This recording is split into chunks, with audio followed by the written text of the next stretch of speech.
Voici l'histoire de tous les processeurs d'iPhone et des détails qu'Apple aurait préféré que vous ne remarquiez jamais. Apple A4 en 2010. Apple avait un problème de dépendance. Chaque puce présente dans chaque iPhone était conçue par une autre entreprise. Apple était une société de logiciels fonctionnant grâce au silicium des autres. Cela devait changer. L'entreprise a déboursé 278 millions de dollars pour acquérir une société appelée PA Semi, puis a racheté Intrinsity.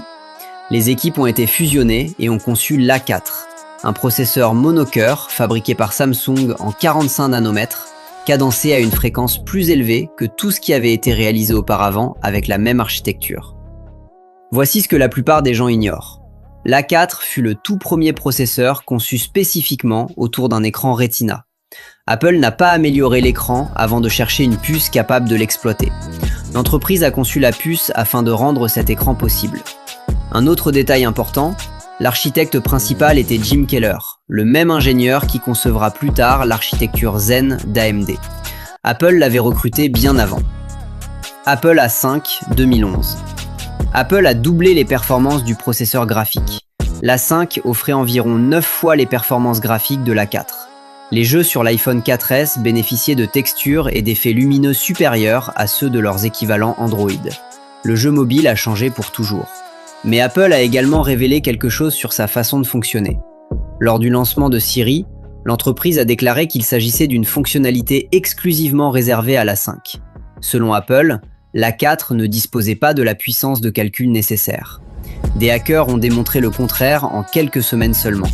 Siri fonctionnait parfaitement sur l'A4. La restriction avait été mise en place pour encourager les mises à niveau.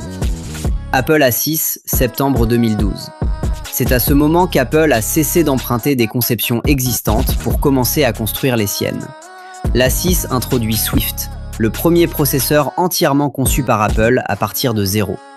Il ne s'agissait plus d'une architecture ARM légèrement modifiée, mais d'une conception totalement originale. Son propre pipeline, ses propres unités d'exécution. Certains blocs logiques ont même été dessinés manuellement par les ingénieurs afin de maximiser la densité des composants, une technique que la plupart des fabricants de puces avaient abandonnée depuis longtemps au profit de l'automatisation. Cette année-là, Qualcomm commercialisait des Snapdragon S4 Pro à 4 cœurs. Apple, elle, n'en proposait que 2, et remportait pourtant tous les benchmarks qui comptaient réellement. Les cœurs Swift étaient plus larges et exécutaient davantage d'instructions par cycle que les 4 cœurs Qualcomm réunis. La leçon qu'Apple a tirée de l'A6 est la même qu'elle applique encore aujourd'hui. Ajouter davantage de cœurs n'est pas la bonne réponse. Concevoir de meilleurs cœurs, oui. Apple A7, septembre 2013. Et c'est ici que l'histoire devient inconfortable pour tous les concurrents. L'A7 fut le premier processeur mobile 64 bits au monde. 1 milliard de transistors. Une architecture baptisée Cyclone, dont la largeur d'exécution était comparable à celle d'un processeur de bureau. Et surtout, l'apparition du Secure Enclave, un coffre-fort matériel destiné aux données Touch ID, inaccessible même au propre logiciel d'Apple. À l'époque, le PDG de Qualcomm qualifia publiquement le 64 bits mobile de simple argument marketing. Cette déclaration deviendra l'une des prédictions les plus embarrassantes de l'histoire technologique. Des emails internes révélés plus tard montrèrent que l'A7 avait provoqué une véritable onde de choc au sein de Qualcomm. Personne ne l'avait vu venir. Qualcomm abandonna sa feuille de route, renonça à ses propres cœurs personnalisés et se précipita vers le 64 bits à l'aide de conceptions ARM standard. Cette réaction précipitée donna naissance au Snapdragon 810, une puce connue pour sa surchauffe catastrophique, au point de mettre en péril la réputation de Qualcomm pendant près de 2 ans. L'annonce du 64 bits par Apple n'a pas seulement surpassé Android, elle l'a accidentellement déstabilisé. Apple A8 2014. Processus de fabrication TSMC en 20 nanomètres. 2 milliards de transistors. Une nouvelle API graphique appelée Metal. Elle offrait aux développeurs un accès direct au matériel, contournant les couches d'abstraction qui limitaient les performances graphiques mobiles depuis des années. Les performances graphiques de l'A8 étaient comparables à celles de la puce RSX de la PlayStation 3. Apple parlait de graphisme de niveau console. Pour la première fois, cette affirmation était crédible. Cependant, l'iPhone 6, l'appareil le plus vendu de l'histoire d'Apple, fut livré avec seulement 1 gigaoctet de mémoire vive. Le Galaxy S5 en possédait 2. Résultat, Safari rechargeait constamment les onglets depuis zéro.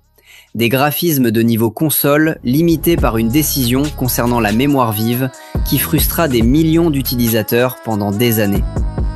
Mais l'histoire la plus importante concerne Metal.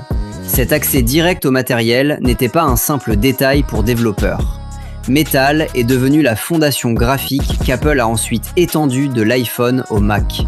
Chaque puce Apple Silicon qui exécute aujourd'hui Final Cut Pro, Logic Pro ou des jeux de qualité console trouve ses origines dans cette API discrètement introduite dans un téléphone en 2014. Apple A9 2015. Pour la première fois, Apple ne pouvait plus s'approvisionner auprès d'une seule usine.